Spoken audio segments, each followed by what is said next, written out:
But I don't want good and I don't want good enough. I can't sleep, can't breathe without your love. Front porch and one more kiss. It doesn't make sense to anybody else. Who cares if you're all I think about? I've searched the world and I know now it ain't right if you ain't lost your mind.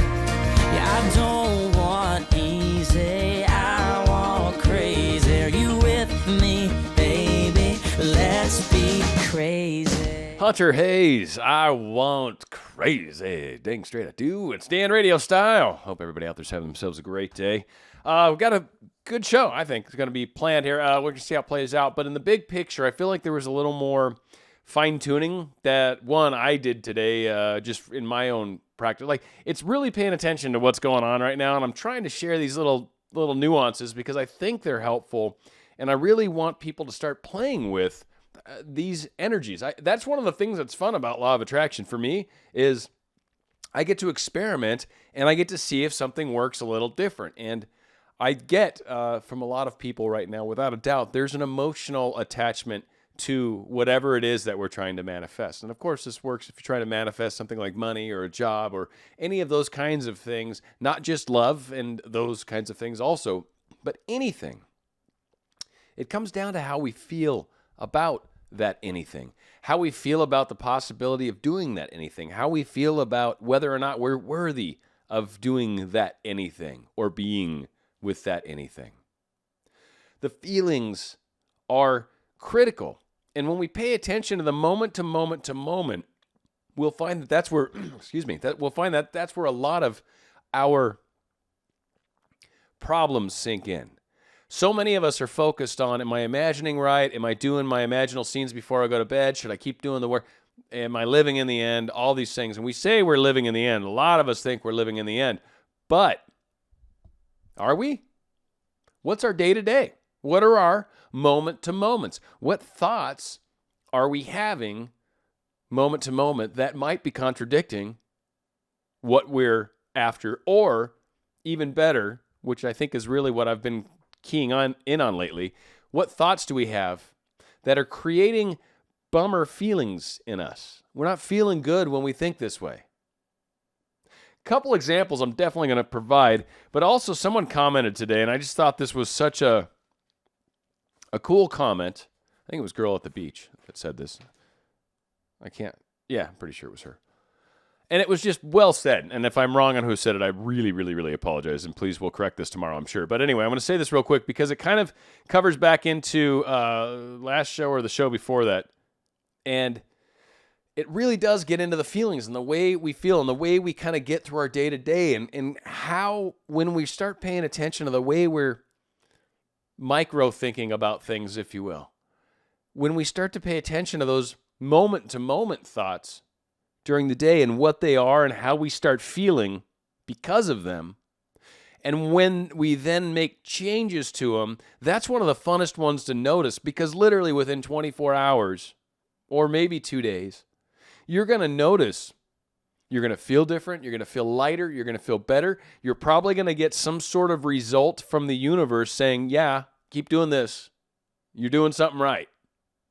And it's that paying attention. So again, there's always this focus, this heavy focus with Goddard and LOA on doing this work, more Goddard, I guess, really, doing the work during a period of time in the day, you know, your morning meditation, your morning whatever, right? Like you do your imaginals before you go to bed, you're imagining snuggled up to them. So maybe you've got even a few times during the day that you do some sort of imaginal work. But it's those 6 other thoughts, 100 other thoughts you may have between these moments, right? The space between, as Dave Matthews sings about. And I love that song, by the way. Dave Matthews, huge fan. Anyway, let me read this. Let me get this out of the way. That's it. When I went another direction, I felt that distance with my SP, and it bothered me. So when she felt like, I'm done with you, I'm pushing them away, she felt distant. I went back to something else, and that warmth came back. I know what's right for me and for us and our connection. There was a clear distance, and I felt it. Fascinating. I totally believe that the feeling of love is the energy that connects us in a powerful way. I've been experiencing this more and more, And its beautiful energy and connection will sustain you through all of that, all the tough times, right? Your feelings will. I haven't felt impatient in a while now, as I feel so connected to my SP. This is an important and wonderful part of our relationship right now, and it also helps with the belief that, yes, it's happening right now, and it's all on its way. The signs I get now without even asking for are more frequent than ever. I'll share 2 of them with you. I got an email that said my name and then said, "We've got your back." Another one was when I was standing at my kitchen window, but not looking out of it, and I was telling God, universe, I know you're doing this. I know you're doing this. Just as I turned and looked out the window, a large truck rode past my house that said, big, bold letters, "We deliver."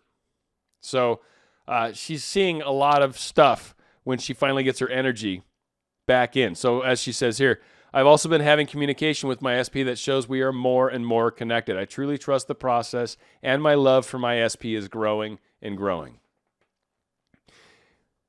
When we have those thoughts, when we foster and massage and spend more energy on those thoughts that promote a more positive, loving feeling about whatever it is that we're trying to manifest, whatever it is. If you're trying to manifest more money and you start catching yourself having, well, I don't really, or I don't know if I can afford, or I don't, like when you say I can't afford, you're going to feel like, right?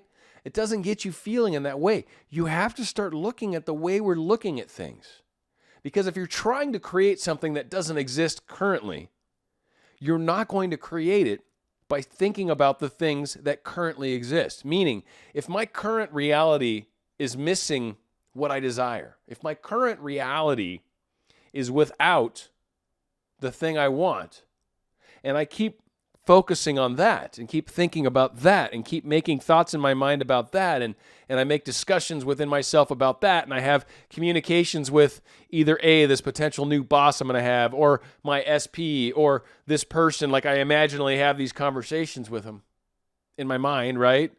And they're not necessarily promoting me having whatever it is that I'm trying to manifest, then I'm not going to feel good about it. One, which again, I think the feelings are key.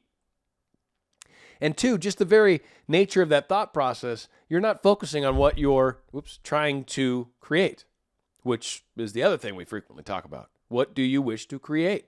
A lot of times people say, well, this is bad, this is bad, this is bad, what should I do? And I'm like, well, what would you like it to be? Well, I'd like to have this, and I'd like to have this, and I'd like to have that. And I'd like, keep thinking those thoughts instead of the crap you wrote in the original comment question. Stop focusing on the negatives. Stop saying, I think everything's great, but, or I think everything's great except. Okay, stop. Whatever's coming after the I think everything's great, who cares? What are you trying to change? That part that you're following up with? Okay, well, stop talking about it. First thing you're going to do to get rid of something is to stop focusing on it. You cannot get rid of something by continuing to look at it. You can't look at something and it's like, yeah, I see you. I see you seeing me. And I can't go anywhere until you stop doing that. And so you got to go like, oh, hey, oh, it's gone. You got to do that. You just have to. It's the way the game's played. It's the way it is. Now, my understanding of it from a slightly spiritual perspective, I'll say this real quick and then I'm getting into a couple last little pieces. I know that we have had this playground created for us, this place called Earth, this place called Third Dimension, this place where all of us are hanging out right now, chilling, and YouTube's an awesome thing. We are here to learn to control our thoughts, to learn to be kind to others, to learn to understand that what we send out comes back to us, to learn to understand the importance of love, to learn to understand, inner relations between us and other people. We get a lot of interaction here. It's a sandbox. You can pretty much do whatever you want. But again, we've talked about the 12 spiritual laws, right? There's action, reaction. There's this etheric area where our higher self's chilling and hanging out, trying to help us and guide us, right? And the lower self's like a robot going, I will vote Republican or whatever, right? But I don't mean to go political. I hate doing that. But just something blatantly crazy, right? Whatever. So all these things are coming into play while we're here in this life. And what we're working on trying to do is figure it out and then learn, okay, my thoughts have power. I can actually control my thoughts. Let me start focusing them where I'd like to be. Now, why I'm leading into this final piece and why really this is what actually inspired the show, but it kind of took on a life unto its own. Many of us have some of the problems. I'm going to kind of focus on the specific person or the love that we have for somebody. It actually does apply towards trying to get more money or trying to get another job too. But I'm going to kind of play it more towards the love audience. So please, for those of you that are trying to get other things, yes, you definitely can apply this. So just change the phraseology or pay attention to what you're thinking, what thoughts are coming through your mind, and apply the concept. And you'll be like, oh, I see it right now. And it will benefit you exactly the same way. And in fact, I think the time frames are the same. You should start to see like rewards from the universe. And I mean a reward from the universe is like a sign or some sort of indication, some sort of coincidence that pops into your head and face or world and says, bam. And you're like, whoa, like the one she's talking about where she turns around, looks out the window and the truck drives by and says, we deliver or something like that, right? Like universe is delivering. Just let it do its thing. Let it keep focusing. Stop doing these kinds of things that I'm now saying finally. When you say text someone, right? You send them a text, right? And so many of us fall into this trap. We'll send them a text and it's like, to us, that's like, all right, there should be some sort of response. I don't know, in the next 20 minutes. 20 minutes is a long time for a lot of us. We're sitting there thinking to ourselves, that's a long time. 20 minutes, a lot of time to get back to me. So then we start saying stuff to ourselves after we've sent the text message. First off, we sent something that was very appropriate that I've talked about before. Something kind of loving, wasn't needy, wasn't, right? Because if you're sending needy crap and all that stuff, all right, you need to go back to basics, right? Go back to some other stuff. Maybe, like if you're being needy and I need you to, please respond. You need to respond. Why aren't you responding? Like, okay, you're needy and that's very frustrating. And I can't blame anybody for not wanting to be with a needy person. And I'm sorry if you particularly are needy. But again, I will say it again. I don't blame anyone for not wanting to be with a needy person. You could manifest somebody that needs that requires that because they've kind of got a level of insecurity themselves, so they need to feel like they're important. So by making you feel good all the time, they can feel good. You can definitely manifest a relationship. It'll be dysfunctional, but you guys could actually find bliss together. So don't think for 1 second you can't find happiness no matter. I am uber weird and jacked up in my own awesome ways. And there's love for me too. You know what I mean? So no matter what, there's love for all of us. All of us put fun in dysfunction, right? We just live for that. And thank you, Jen. I know a friend of mine from years ago. She was an old roommate. I know she doesn't watch my show, but if you do, she was the one that taught me that. We put fun in dysfunction, and we always got along really well. But that's true. So when we've sent that text message out, that email, that whatever, right? And we start thinking to ourselves, they should have time to text us back. Like, I mean, I know their schedule. I know how they work. I know what they do. I know where they are. So of course, they should totally have time. Meaning, like, your understanding of their job and their schedule makes you think that right now you understand that this is a slack time for them maybe because they've told you before, hey, from this time to this time, I don't usually do anything. Now, granted, you're not really, really close with them right now, are you? So you don't really know for sure if that schedule's still the same or not the same. It might be. It might not be. It could have changed. Maybe they're involved in something else. Maybe there's a possible promotion for them end stage, so their slack time is changed and now they do other things. Again, we're making assumptions, aren't we? And by going down this path of assumptions, we start feeling worse, don't we? Right? They should have time, right? Because, and you're saying it very cool at first, right? And I'm saying it like that. I'm there with you. No, this is a good time. This was the perfect time for me to text them. Absolutely. There's no question about it. I know their schedule. I know this is close to when their break is, and it was a little before, and their break's usually at 10:15. I sent it at 10. So, yeah, totally. No, I know they're going to have some free time, and unless they're talking to one of their coworkers, right? And then, well, it could be that one woman I met that one time at that Christmas party. Man, they did seem to get along really well. Yeah, no, he could start talking to her, and then God knows what could happen. Oh, man, he's probably not texting me back because, do you see where I'm going with this? How many of us do this? How many of us start tugging on that thread in the sweater tugging and tugging, and I know it's gonna. No, okay, no. That's such a guy thing, by the way. It was like, no, shoot, just made it worse. But again, you should cut it, right? Anyway, you keep plugging on it. Eventually, you've got no sweater anymore. It's all been taken off and thrown down. And hang on, I got to find something. There we go. That was good times. So again, we need to catch ourselves when we start going down that track. Today, here's the thing. This is why I brought this up, because this was something I had done too. Same issue. Now, granted, I didn't even attempt to reach out today. Today was actually a brutally nasty, horrible, friggin' crappy day at work. And so, yeah, I just never got around to it, never felt up to it. I had to seriously do some serious meditations before doing this show because I was so, wow.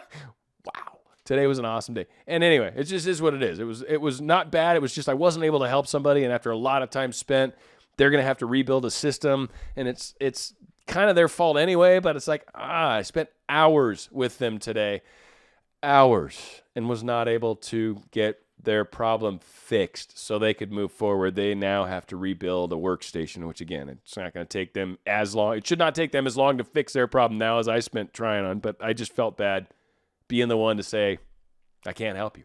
I can't. So again, I've had problems with people before, students before. I can't help you if you refuse to pay attention to how you're feeling, if you refuse to pay attention to how you're thinking, if you refuse to do things that you need to do.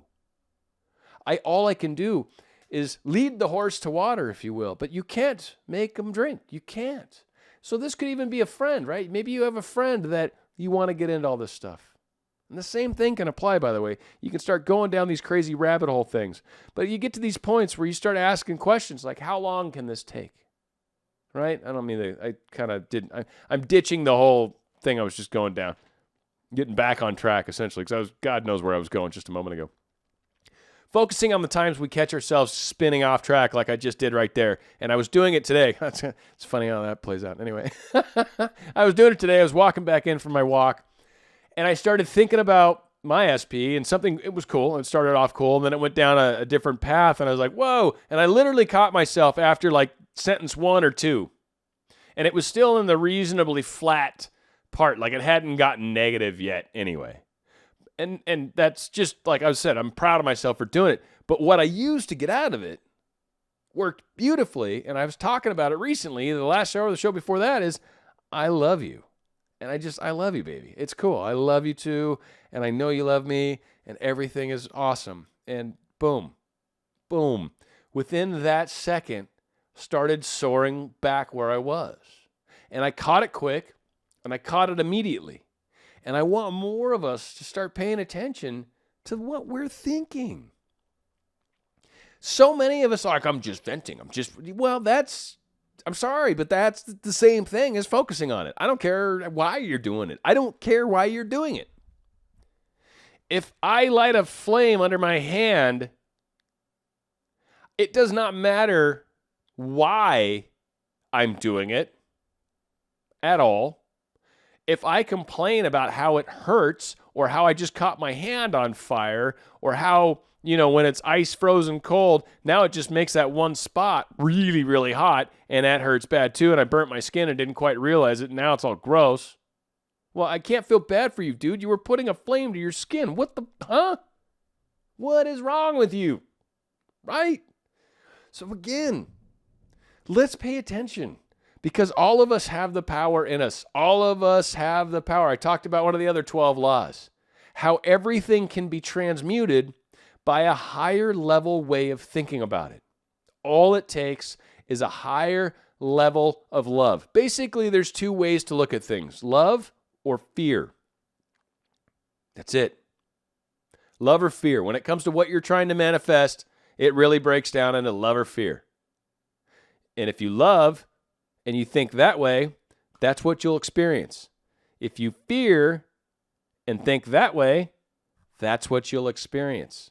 They always say, be careful what you fear, you'll draw it near, right? Some of you have probably heard this, especially those of you that are, been in this game a little while. Careful what you fear, or what you fear you draw near, or all that stuff. When you fear things, you're attracting it to you. You are basically telling the universe, look, I'm thinking about this thing and I don't want to experience. I know, I don't want to experience it. I don't want to experience it. I don't want to experience it. Crap, I experienced it. Huh, wonder why. It's the same concept.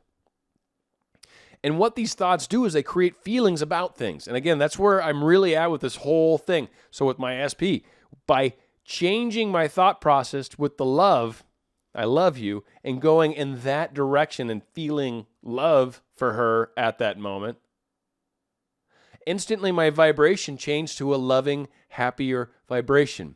And as I was thinking about her, that thought bridge, that thought transmission that I was doing with her was one of love and one that felt good and not one that was of grumpy or frustration or not happy. When I'm trying to manifest more money and I'm trying to think about bringing more of that in there by thinking, one, people that have money are horrible people. You might catch thoughts about that. Well, that guy that just drove by. Because, right, here's a great one with money. I'm going to get off the love thing for a second. And, oh, man, it's gotten long. Apologize. When you're walking down the street and you see someone driving by in a Lamborghini and you're like, oh, jerk's probably something or other. Again, not good thoughts. And when you start going down that path of those thoughts and you're trying to manifest more money and you see an example of more money, that you need to rejoice and go, sweet, one day I'll own a car like that. Versus the guy that owns that car is probably a DB or a bad person. I don't want to say what a DB stands for because, probably a bad word. I don't know. Douchebag. There you go. I said it. Hey, he could be a nozzle too, which is the worst part, right? Hey, so all that being said, again, the way we feel, the way we get ourselves to that place, the way we can really make the biggest difference in our life is by noticing our moment-to-moment activities. The moment-to-moments are what are going to make or break our whole journey. I really do think that. That's where I'm at this point. The imaginal work's great, but really, in my opinion, I've said it before, once you ask, you've asked. Done. You don't need to keep doing the work. I know a lot of people are like, do I need to keep doing it? If it makes you feel good, do it. If it frustrates you doing it, stop. Whatever. It doesn't matter. Once you've asked, you've asked. Once you've told the universe, this is what I'd like to manifest, you're on your way to manifesting it. Now, if you keep telling the universe after that, I'm not good enough, I'm not okay for that, I don't want that because it's grumpy, it frustrates me, or whatever. You keep telling the universe stuff like that, well, yeah, now you're being inconsistent. So what do you want?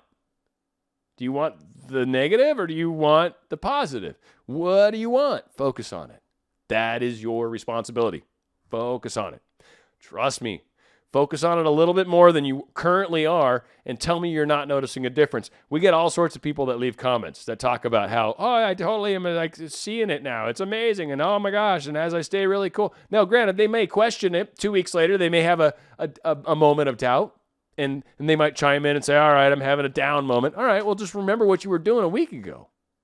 Yeah. You're right. That's what I got to do. And they turn that frown upside down and they start looking at things differently. They start going, hey, life's good, life's groovy. I can do this. All of us can do this. Remember, you can transmute anything by thinking basically the opposite of it. If it's a negative vibe, go the opposite direction. That was one of the other 12 laws. Again, I think there's more to it than just law of attraction. Law of attraction is one of 12 laws. One of the other laws is everything has a polarity. It's got an opposite or negative. And everything's got basically a good and a bad or a masculine, feminine too. So there's balance. And we're learning that balance. And it's really a beautiful process when you can step back and appreciate it rather than going, I don't have my special person yet. Well, yeah. But you're learning some cool stuff, right? Yeah, right? So there you go. You wouldn't be watching all these wonderful... I wouldn't have viewers if it wasn't for people that were in transition. So thank you for all of you. It's a wonderful thing. All right, going out with a cool song. Both these songs, by the way, are a tip to my old lady. Thank you very much, madame. I love you very much. I know she doesn't watch these, but it was totally making me think of it. And both of these songs, she's like into country. So both these songs kind of spun down that path. And the Hunter Hayes one I came in with, I've definitely sent to her before. And this Blake Shelton song just totally makes me think of her because it's just right up her alley in every way, shape, and form. So we're going out with, as I said, Mr. Shelton doing God Gave Me You. It's right here on Dan Radio Style. God gave